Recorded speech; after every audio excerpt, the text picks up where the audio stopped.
여러분, 예수님 보고 싶으신가요?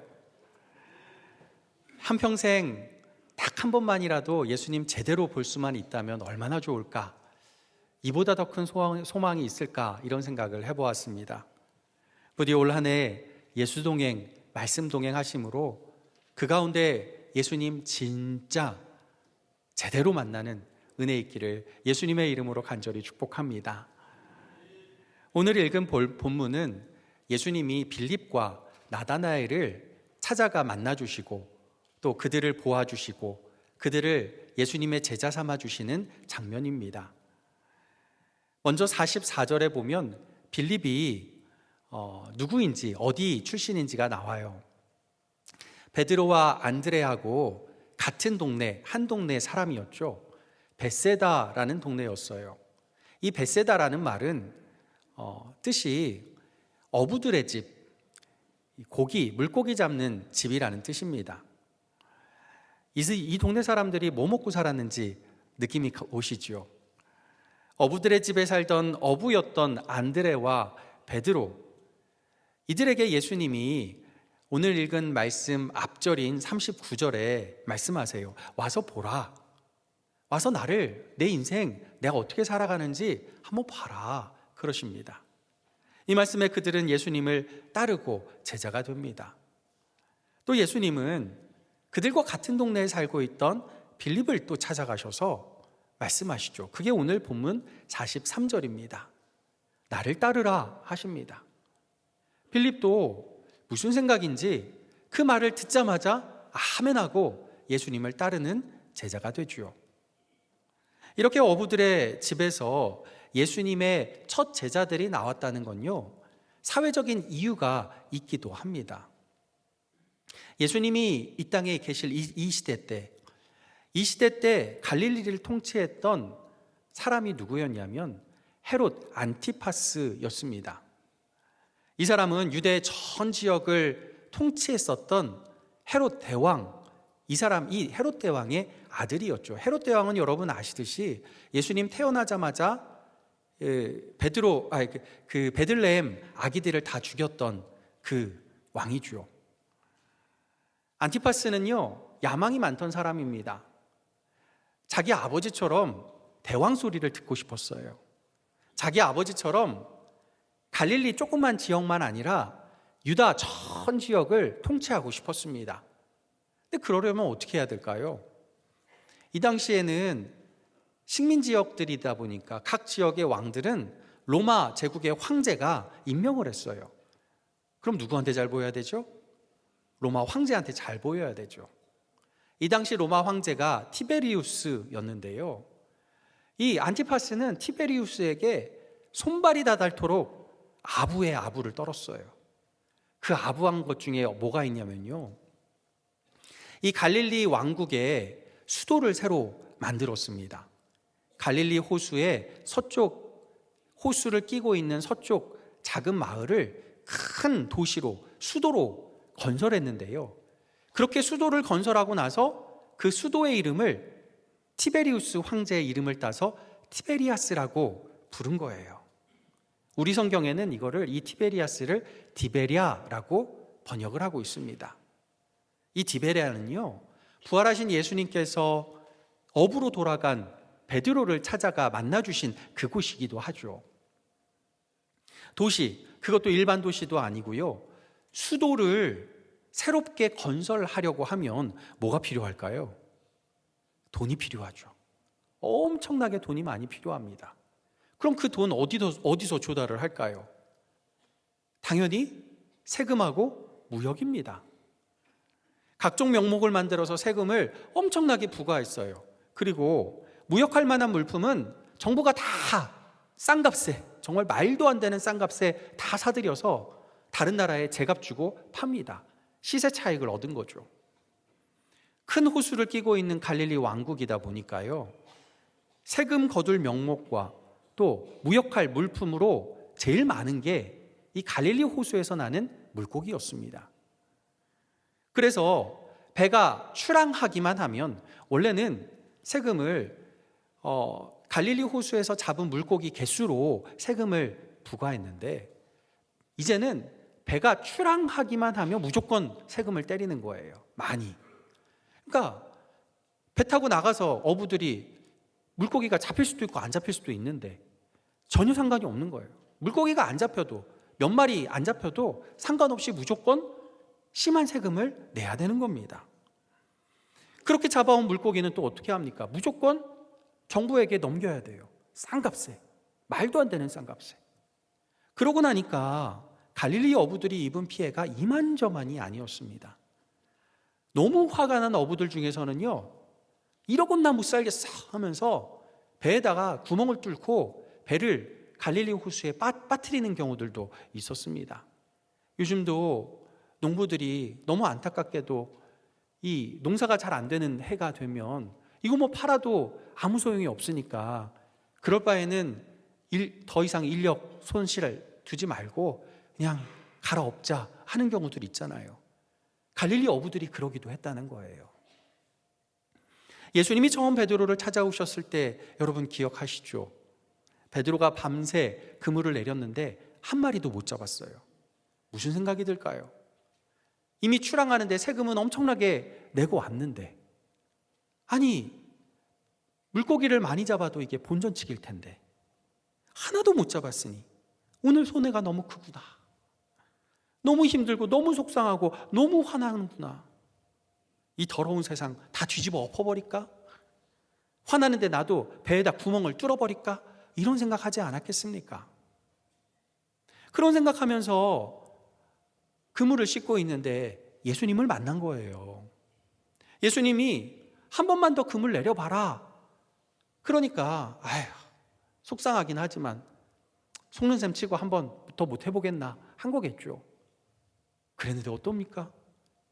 만선이 됐어요. 깜짝 놀랐고 너무 두려웠죠. 그런 베드로에게 예수님이 나를 따르라 말씀하시니 안 따르고 배기겠습니까? 배에 구멍을 뚫을 사람인데 이 그물쯤이야 버려두고 예수님을 따릅니다. 나를 구원할 메시아를 만난 것이죠. 베드로와 한 동네 사람이었던 빌립도 비슷한 상황, 비슷한 마음이었을 겁니다. 예수님이 나를 따르라 하시니 베드로가 그랬던 것처럼 말씀 한마디에 아멘 하면서 예수님을 따랐던 것이죠.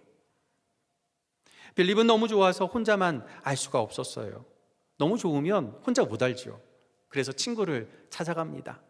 친구 나다나엘을 찾아가서 자기가 만난 예수님을 자랑하죠. 내가 누구 만난지 알아? 내가 우리를 구원할 메시아를 만났어. 요셉의 아들 나사렛 예수야. 그렇게 자랑합니다. 빌립은요, 친구도 자기처럼 즉시 예수님을 따를 줄 알았어요. 그런데 아니죠. 이 친구 나다나엘은 냉소를 머금습니다. 나사렛이라고? 그런 총구석에서 무슨 선한 것이나 말도 안 돼. 그럽니다. 이 빌립과 나다나엘 대화를 보면요, 이 두 사람은 예수님과 그의 아버지 요셉을 직접적으로 보거나 만나지는 못했겠지만 간접적으로 건너는 그 이름은 들어본 것 같습니다. 목수였던 요셉과 예수님 모두 다 이 갈릴리 수도 티베리아스 이 수도를 건설하는 일에 또 이 안티파스가 건설 사업을 참 많이 했는데요, 이곳저곳 도시를 건설하는 그 건설 현장에 목수니까 많이 동원이 되었을 거예요. 실제로 이 당시 문헌을 보다 보면요, 예수님 단어가 나오는데 예수님 목수 실력이 생각보다 꽤 좋았다는 그런 기록이 남아 있습니다. 나다나엘이요, 예수님에 대해서 아예 모르면 모를까, 조금 아니까 더 문제인 거예요. 편견이 생기기 때문이죠. 거기에 더해서 나다나엘에게 한 가지 문제가 더 있었습니다. 바로 컴플렉스입니다. 저도 학생 때요, 컴플렉스가 있었습니다. 무슨 컴플렉스인지 아십니까? 앉은 키가 컴플렉스였어요. 지금이야 뭐 상관없으니까 이렇게 말을 하죠. 옛날엔 말도 못했어요. 키가 더 안 크니까 뭐 어쩔 수 없다 하지만 위아래 비율은 맞아야 되잖아요. 허리는 길고 다리는 짧고, 이게 앉으나 서나 당신 생각은 안 나고 키만 생각나고 앉은 키나 큰 키나 성 키나 똑같아요. 학교 책상 의자에 앉을 때면요, 누가 뭐라는 사람도 없는데 저 뒷사람이 뭐라고도 안 하는데 뒷사람이 자꾸만 걸리는 거예요. 저 때문에 칠판 안 보일 것 같아서. 그래서 학교 다닐 때는 걸상에 앉을 때는 항상 꾸부정하게 앉았어요. 나중에는 그렇게 꾸부정하니까 자세도 많이 안 좋아지더라고요. 정말 지금 나이 먹으니까 이거 아무 소용 없더라고요. 아무 상관 없더라고요. 이 컴플렉스가 아니니까 이제는 말을 하죠. 그때는 심각했습니다. 어릴 때요, 학교 다닐 때 신체 검사 하잖아요. 신체 검사하는 날 정말 학교 가기 싫었어요. 신체 검사하는 날이면 결석하고 싶어서 어떻게든 빠져가고 싶은데 그날마다 왜 이렇게 건강한지. 신체 검사하면요, 친구들 다 있는 앞에서 공개적으로 앉은 키를 재야 되잖아요. 맨날 1등이에요. 선 키는 작은데 그런 것만 1등하면 이게 참 컴플렉스였습니다. 대학 다닐 때는요, 학교에 2m 10 넘는 공대생이 한 분 있었어요. 저보다 한 학년 높은 분이었는데, 뭐 그분은 저를 모르죠. 저는 이제 지나가면서 보기만 했지. 저는 알죠. 학교에서 그분 전용 의자를 만들어 주기까지 했어요. 너무 키가 커서. 아침에 등교할 때 종종 그분하고 같은 전철 칸을 탈 때가 있었습니다. 그러면요, 웬만하면 그분 옆으로 안 가요. 그분이 서 있을 때는 머리가 이 전철 천장이 거의 닿을랑말랑해서 그분도 꾸부정하게 있었는데, 똑같이 꾸부정한데 이게 느낌이 다르죠. 근데 이 전철 이 의자에 앉아 있으면, 둘이 나란히 앉아 있으면 키가 똑같아요. 아무도 뭐라고 안 하는데 저 혼자 거기 앉아 있으면 속상한 거죠. 그래서 글로 안 가요. 나다나엘이 그런 거예요. 그는 하나님 만나고 싶고 하나님 말씀대로 살고 싶고 하나님께 쓰임받고 싶어 했던 사람입니다. 그런데 그의 출신이 모든 길을 다 막아놨어요. 그는 나사렛이나 별반 차이가 없는 나사렛 옆 동네 갈릴리 가나 시골 총구석 출신이었습니다. 나사렛에서 무슨 선한 것이 날 수 있겠느냐, 이 냉소는요, 비아냥이 아니라 사실은 자괴감이었던 거예요. 자괴감. 내가 아무리 신앙생활 잘해봐야 갈릴리 가나에서 무슨 선한 것이 나겠나. 나 같은 출신, 나 같은 능력으로 무슨 하나님 본다고. 말도 안 돼. 하나님이 나를 봐주시기나 할까? 말도 안 돼. 그런 콤플렉스에 빠져 있어서 예수님 만나자고 하는데도 예수님 만날 시도조차 안 하고, 그 컴플렉스가 그 시도조차 꺾어버린 겁니다.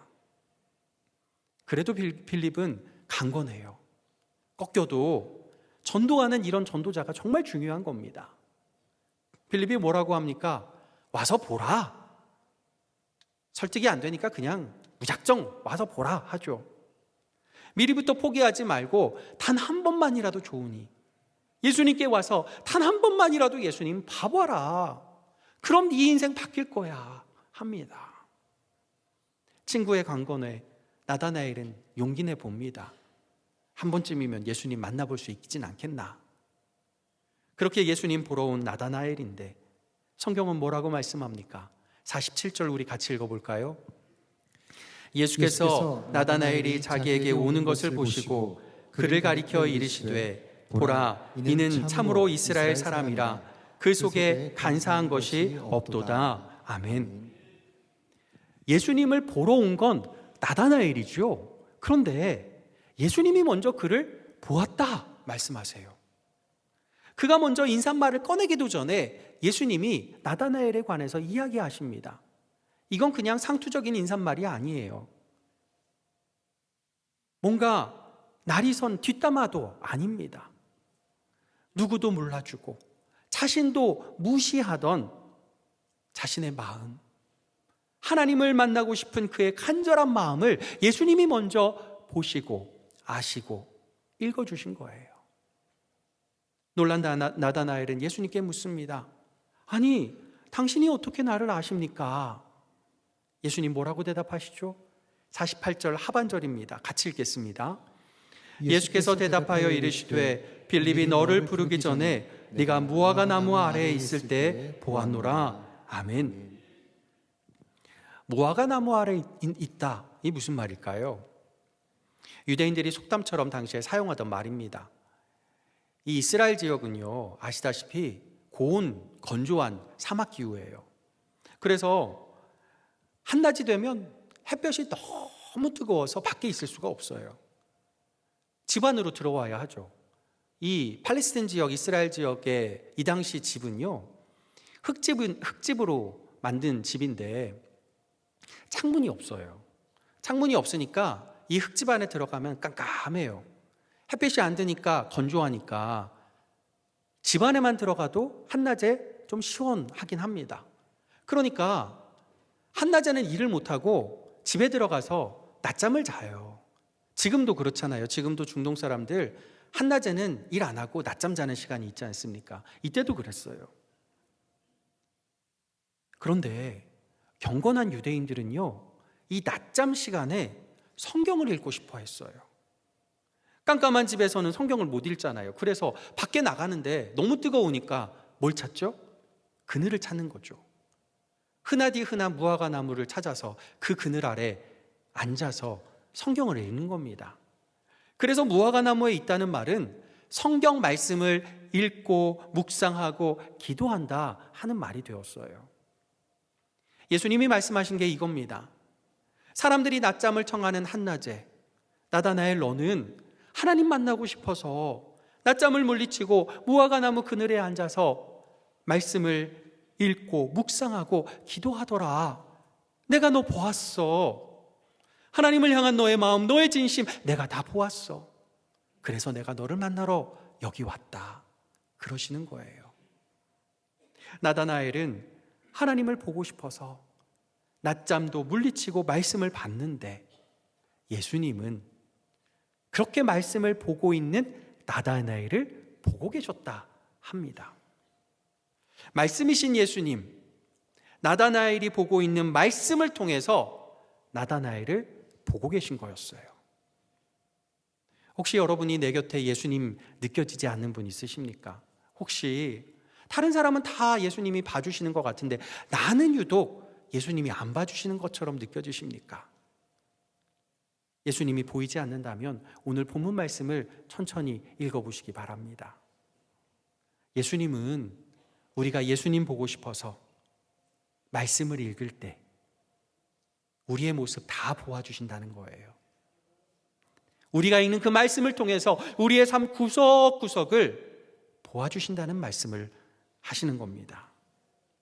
남들이 잠자는 시간 말씀 읽고, 남들이 쉬는 시간 말씀 묵상하고, 남들이 노는 시간 말씀 붙잡고 기도하면 그 말씀이 예수님의 눈이 되어서 내가 말씀을 읽고 있는데 말씀이 나를 읽고 있는 걸 알게 됩니다.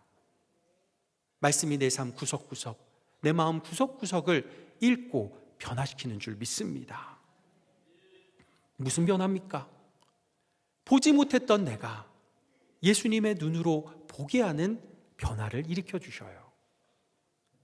편견과 콤플렉스로 눈이 가려졌던 나다나엘에게 인생 처음으로 보았던 예수님이 내가 널 보았다 벌써 말씀해 주시죠. 나다나엘은 놀란데 더 놀랍니다. 이 놀라움은 영적인 각성을 일으켜요.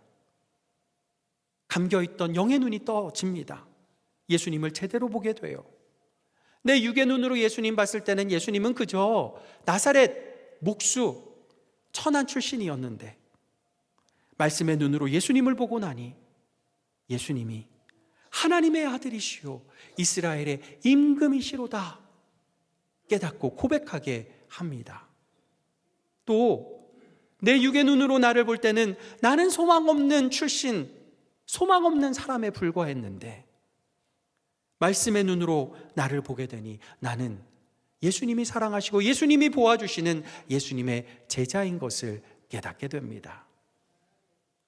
여기서 예수님은 더 놀라운 말씀을 하십니다. 지금부터 나다나엘이 예수님과 함께 동행하기 시작하면 지금 이것보다 훨씬 더 놀라운 일을 보게 될 것이라고 하세요. 예수님 장사 잘하시죠? 조금 맛보기 보여주시고 미끼를 이렇게 물려주세요.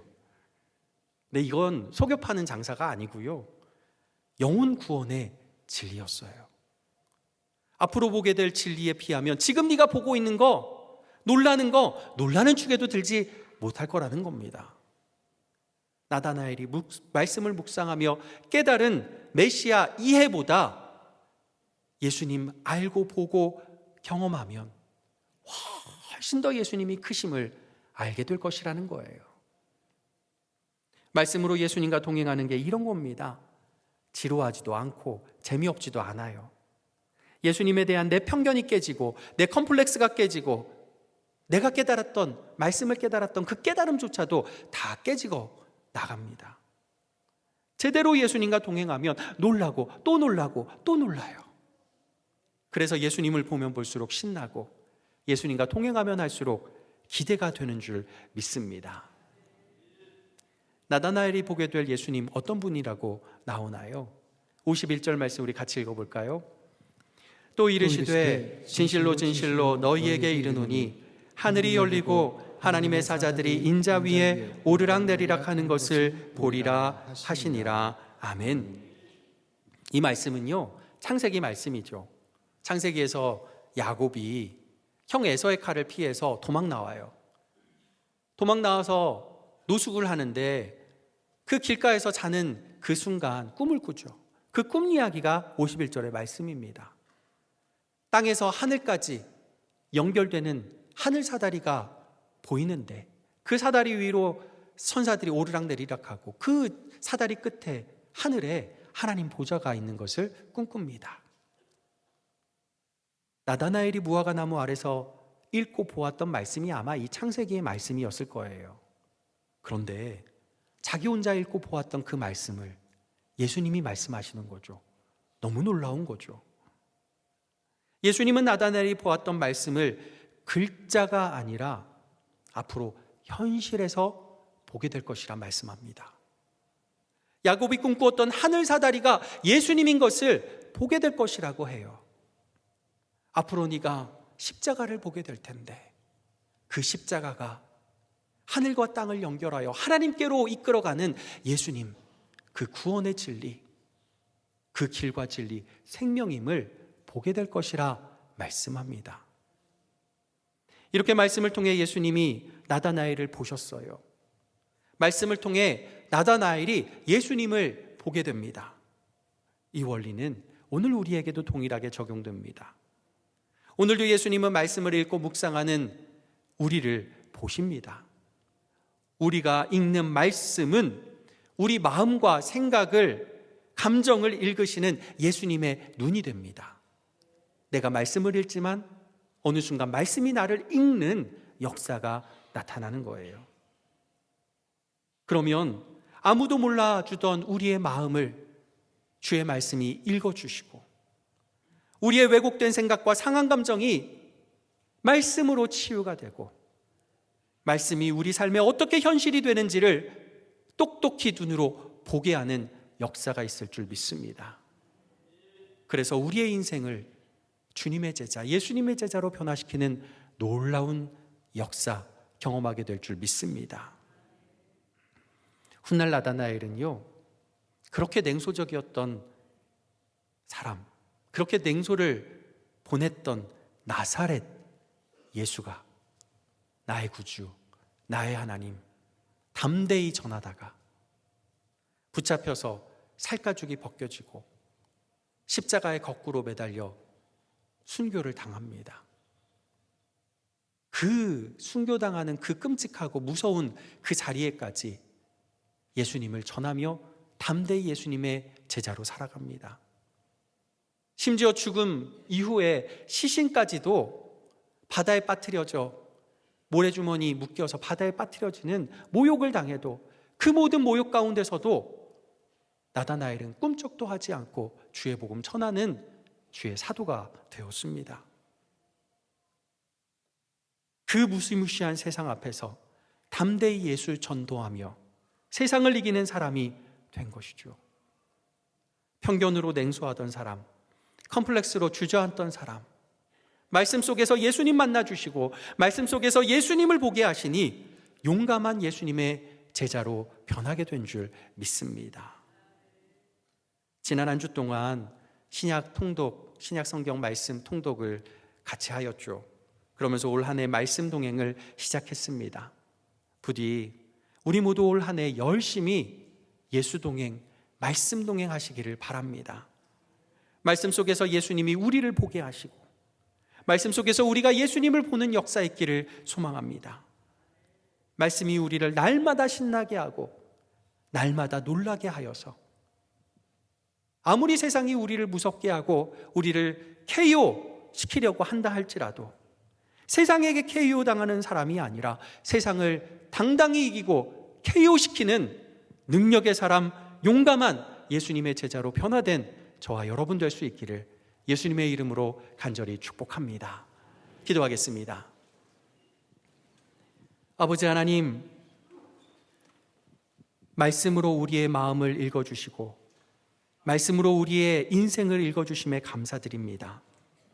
우리가 그 말씀 속에서 예수님을 보게 도와주시고 우리가 생각하고 우리가 느끼고 우리가 깨달은 것보다 더 큰 일을 보게 하사 우리가 읽은 말씀 글자 하나하나가 우리의 삶에서 현실이 되는 놀라운 역사 경험케 도와주시옵소서.